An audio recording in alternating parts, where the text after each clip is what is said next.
have you ever noticed how important it is that the other generation below you suffers? You didn't suffer like I suffered. A child today, if they have an accident, they can go to the drugstore and over the counter buy a product called Nu Skin. Nu Skin. When I was growing up, you went over the handlebars and you got a product called No Skin.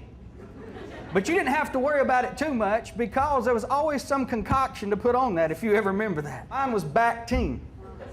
It was Bactine for everything. You got Bactine if your spleen was hanging out. You got Bactine is what you got. I got to thinking about the evolution of medicine. A person much older than me said, if you think that's something, when we used to get wounds treated, sometimes they would use boric acid. I said, boric acid? Boric acid? How in the world do you get little Timmy to sit on the medication stool, just after you've told him, don't worry about it, Timothy. We're just going to put a little boric acid on this, and it's only going to burn for a little while to eat your leg off. Any kid in any age does not want to hear that acid is going in a cut.